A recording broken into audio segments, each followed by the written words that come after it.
നഗരത്തിലെ വാഹന ഷോറൂമിൽ വൻ തീപിടുത്തമുണ്ടായി. PMGയിൽ പ്രവർത്തിക്കുന്ന TVS സ്കൂട്ടർ ഷോറൂമിലാണ് തീപിടുത്തമുണ്ടായത്. പുലർച്ചെ 4 മണിയോടെയാണ് തീപിടുത്തമുണ്ടായത്. എന്താണ് തീപിടുത്തത്തിന് കാരണമെന്ന് വ്യക്തമായിട്ടില്ല. ഷോർട്ട് സർക്യൂട്ട് എന്നാണ് പ്രാഥമിക നിഗമനം. തീ നിയന്ത്രണ വിധേയമാക്കിയിട്ടുണ്ട്. ഗോഡൌണിലായിരുന്നു തീ പടർന്നു പിടിച്ചത്. മണിക്കൂറുകളെടുത്താണ് തീ അണച്ചത്. ആദ്യ നിലയിലെ തീ അണച്ച ശേഷം രണ്ടാമത്തെ നിലയിലെ തീയും അണച്ചു.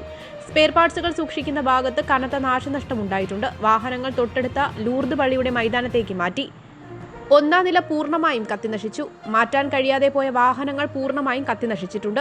തീ നിയന്ത്രണ വിധേയമായെന്നാണ് ഫയർഫോഴ്സ് ഉദ്യോഗസ്ഥർ പിന്നീട് അറിയിച്ചത്. 8ഓളം ഫയർഫോഴ്സ് യൂണിറ്റ് എത്തിയായിരുന്നു തീ അണച്ചത്. News desk Vakkom media.